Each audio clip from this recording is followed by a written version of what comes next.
from the studios of Farm Journal Broadcast, this is AgDay.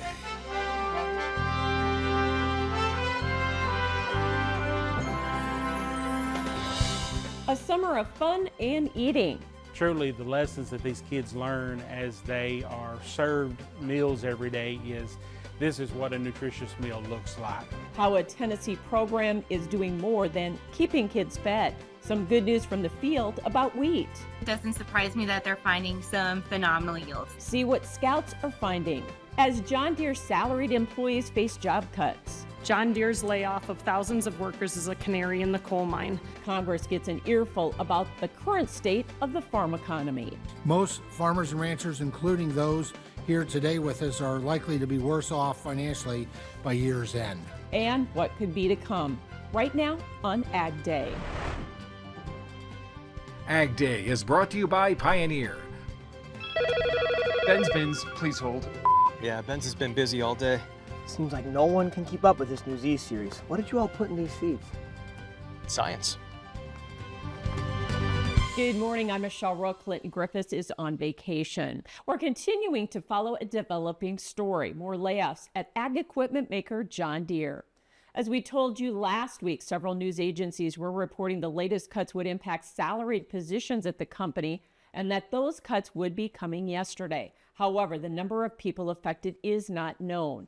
John Deere releasing a statement earlier this week. In it, Deere cites its 200-year history, investments in its American factories, and impact in its hometown communities. It says it employs approximately 30,000 people in more than 60 U.S.-based facilities across 16 states. Deere telling TV stations in Iowa in a separate news release, the company, like many others in the industry, faces significant economic challenges, rising operating and manufacturing costs, along with reduced customer demand, including a 20% decline in sales from last year to this year. It says these issues have forced the company to make tough decisions, including layoffs at John Deere production facilities, along with reductions to its global salaried workforce. The company is saying it's committed to providing assistance and benefits to affected salaried employees. At last report, John Deere had laid off nearly 2,000 workers between September of last year to earlier this month. Farm Journal's Ty Morgan is scheduled to conduct an exclusive interview later today about the situation with John Deere executive Corey Reed. We'll bring you the latest from that interview on AgDay and this weekend on U.S. Farm Report. So is agriculture on the brink of an impending farm economy cliff?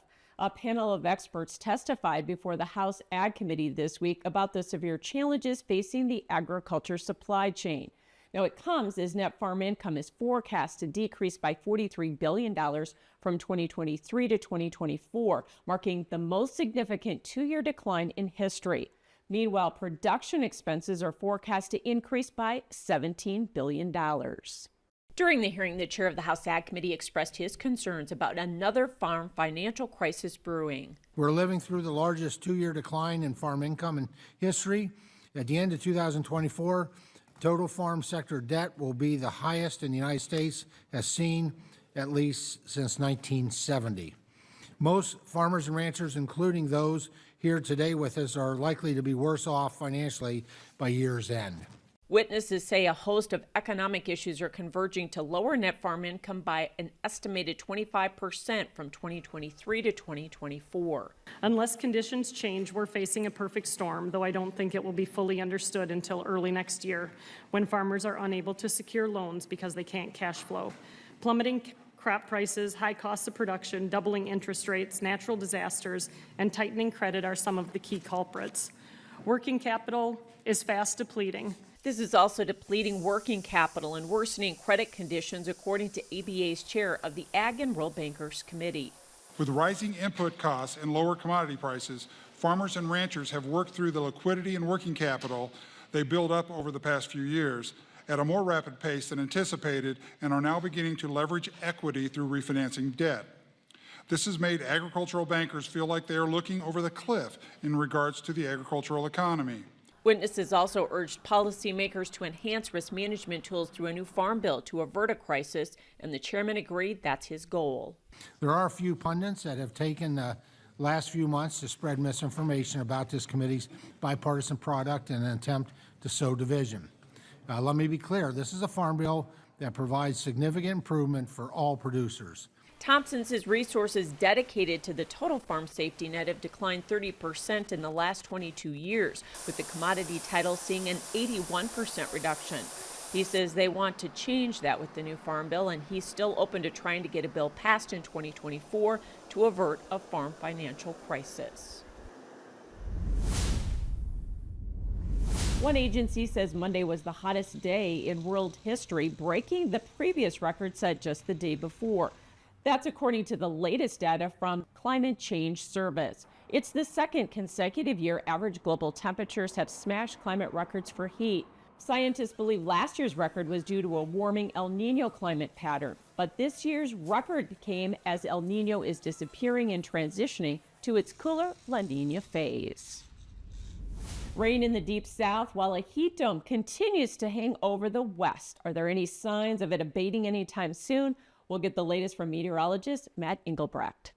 Yeah, we'll start off talking about the temperature outlook July 29th through August 2nd. The reason I want to start there shows you that overall pattern and that will have the heat sticking around, and it's going to be hot and dry, not only through the plains but back up in the Dakotas as well as into Minnesota as well. The other part of this is while the confidence is high here, it's not as high down here in the southeast.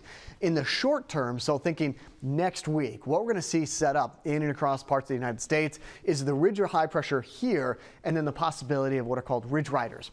Showers, thunderstorms working on top of the ridge all the way down, depending on where the center of that ridge sets up. Could be looking at widespread showers, perhaps even some severe weather on the outskirts of that ridge or that heat dome. Slightly lower confidence and above average highs, but you can see this map very similar to what we looked at yesterday, which is nearly 90% of the United States could be looking at above average heat going into next month.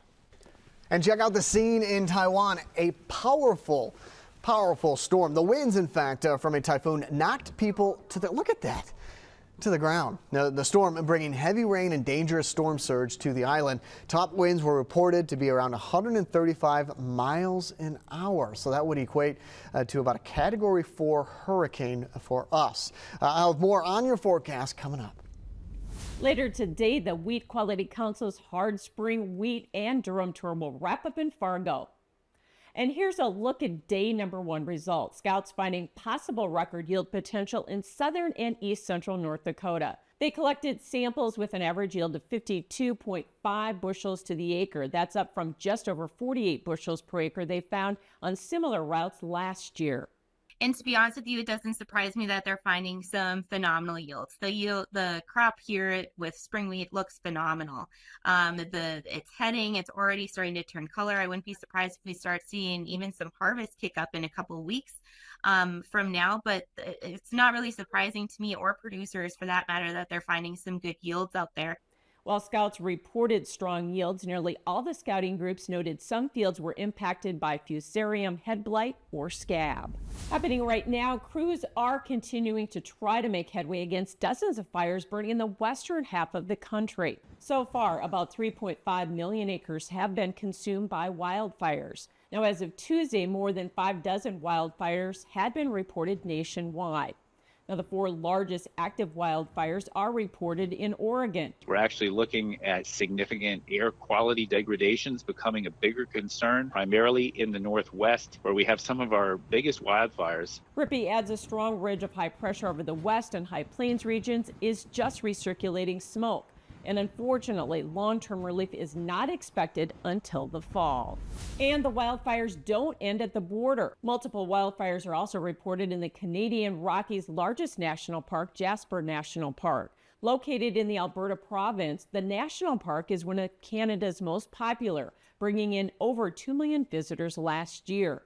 But residents of the town of Jasper were forced to flee along with thousands of visitors to the park over the last open mountain road. Dry and breezy conditions are expected before a chance of showers arrives that may help firefighters knock out the flames. To the west, the province of British Columbia also has had more than 300 wildfires of its own. And corn continued to push higher for a third straight day. We'll look at what's fueling the market next.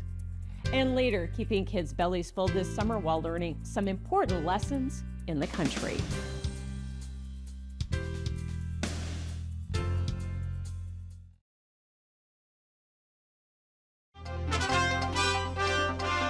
A mixed day in the greens on Wednesday. Sean Hackett with Hackett Financial Advisors is back with analysis. Well, corn market, some fractional gains on Wednesday, Sean, and up 3 days in a row. But that market seems to kind of run up into chart resistance, can't really get going. Is it just that the weather issues have come too late, or are farmers selling, or what's going on? Yeah, I mean, the hot, dry pattern that is starting to develop here for the first half of August is simply too late to do material damage to the corn crop. Yes, can we take a couple of bushels off the top? We were already dealing with an above trend line yoke crop, and we've seen the cash basis widen out over the last week on this rally, showing farmers are in fact selling, and that's just going to be a feature, Michelle, until we get through at least the first 25% of harvest. Yeah, and all these markets were certainly oversold with the funds really short. Wheat was no exception to that, but it's hard to really get a rally going in wheat with some good supplies and a good looking spring wheat crop, right? Well, we had one of the biggest winter wheat crops we've seen in 5 or 6 years, and now it looks like we're going to have one of the biggest spring wheat crops we've seen in 5 or 6 years. So the U.S. has plenty of supply, and that means farmers are going to sell as the spring wheat harvest comes. They have been selling winter wheat. Yes, it does look like the Canadian prairies hot, dry weather pattern is going to shorten up the spring wheat crop, but I don't think it's enough to really generate much more upside than the upside we've seen in the spring wheat market. It's just, you got to look at North American supply as a whole, and overall, it's not going to be too bad. And soybeans did set back on Wednesday. Was that farmer selling, or was that just a function of these big supplies, or is the weather problem we talked about kind of already priced in? I'm not sure we've priced it all in. I do think, we're going to have a warm, dry pattern for the western half of the grain belt. That's not enough to create a major crop problem in soybeans if that's what happens. But I'm not sure we've fully priced in exactly what that means. But what I do think, at least in soybeans today, I think some of the outside markets had an impact on soybeans. We did see a much more meaningful rally to the upside, and we did see some speculation coming into the market. We're not as short that market, so I think some selling did come into soybeans because of what's going on in AI stocks, stock market, some of this liquidation we've been seeing in spec money. Sean Hackett with Hackett Financial Advisors. We'll have more AgDay coming up. Watch Markets Now with Michelle Rook on the Farm Journal YouTube channel, keeping you updated throughout the day on the markets at the open, midday, and close. Find out what moved the markets today and what to expect the market to do next.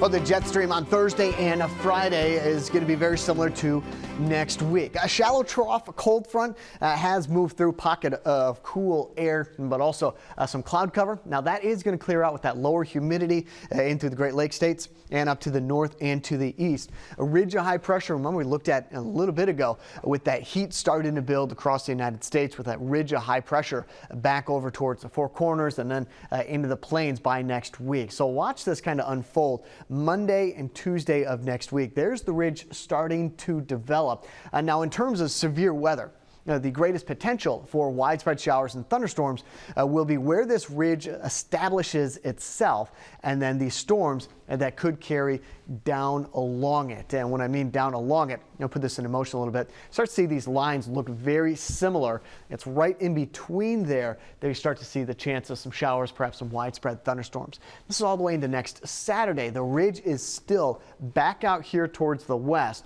with a shallow trough trying to dig through, kind of mixing things up as we get into next weekend. Again, that's 7 to 10 days away, but it is worth eyeing that the ridge is still there. Again, that's not this Saturday, next Saturday. So for a Thursday, it's at 7 o'clock in the morning. What you see here is very similar to what we'll have next week when that ridge establishes itself and may get more showers, rain back down here to the southeast by the middle part of the afternoon on Thursday. And that's something that we've been talking about going back the last 7 days or so. Really can't shake up this pattern. The moisture is always going to be there when you take into account the Gulf of Mexico and the Atlantic. So it doesn't take much in the way of heat to really get this popping with some showers and some thunderstorms. Severe weather threat remains low, but we are rather saturated in some of those states. We'll start off in Cadillac, Michigan. Sunny, high around 76 degrees, low of 41 from Cadillac to Lincoln, Kentucky. High around 84 degrees, low of 68. Lincoln to Mustang, Oklahoma. Sunny, high around 93 degrees, low of 68.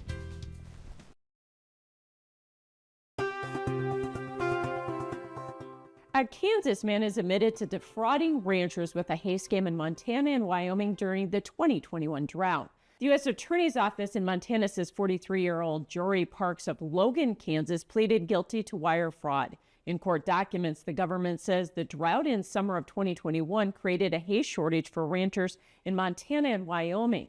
During that time, prosecutors say Park intentionally created a scheme on Facebook, claiming he was selling large amounts of hay and was willing to deliver it to the two states.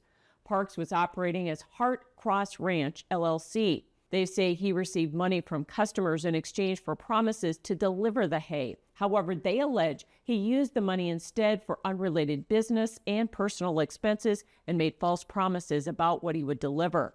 Parks faces a maximum of 20 years in prison and $250,000 of fines when he is sentenced.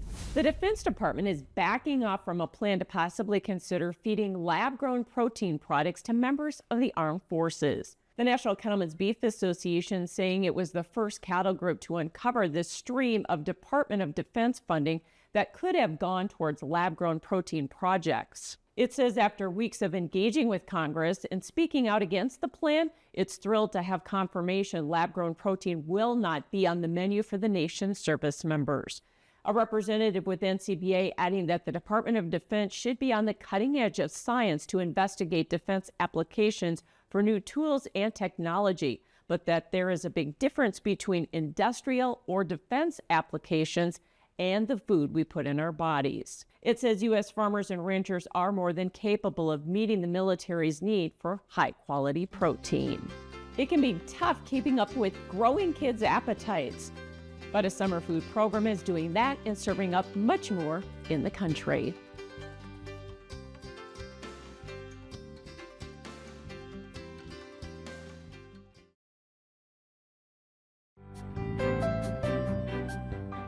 When the school year ends, there's concerns about students on free or reduced price meals. What will they do for food during the summer? The University of Tennessee's Charles Denny has more on a healthy eating plan that's the result of a community effort. At the Bruce Community Center in Dyersburg this warm morning, you'll find rowdy fun, dodgeball in the gym. While the kids work up an appetite, just down the hall, lunch is being prepared for them. This is one of 22 feeding sites spread over 2 counties where children can receive a free meal, a program coordinated by local government, the Department of Health, and UTTSU Extension in Dyer County. It's an effort that dates back some 40 summers, and Agent William Taylor has been involved his whole long career. It's a lot of hungry kids, not just in Dyer County, but we serve people, the children over in Lake County as well. And we feed somewhere starting out. We'll start out feeding from 800 to 1,200 children every day. We have nearly 1 million K-12 school children in Tennessee, and nearly 2/3 of them are eligible for free or reduced price lunches. But that's August through May. We say if you can walk here, you can eat here. Terrell Davis says Extension staff help in the distribution of the meals, including grab-and-go bags, and also use this as a teaching opportunity with nutrition lessons and classes offered. Truly, the lessons that these kids learn as they are served meals every day is this is what a nutritious meal looks like. And in Extension, we say learn by doing. So that's exactly what we're doing with this feeding program, is serving what a meal should look like with fresh fruits and vegetables on a plate. I see you dribble. Dribble for me. The program also includes physical exercise and academic lessons, time for kids to engage in safe, productive activities. And we give them structure. We teach them how to interact with each other, how to respect each other, how to respect the grown people. So this is the importance of the free meals, plus we provide them the free meals, breakfast and lunch. Add to that a sense of belonging. What you've got here is much more than a continuation of the school lunch program. Here you have healthier children as a community comes together to meet a summertime need. This is Charles Denny reporting. Thanks so much, Charles. That's all the time we have for this morning. Thanks for watching. For all of us here at AgDay, I'm Michelle Rook. Have yourself a great day.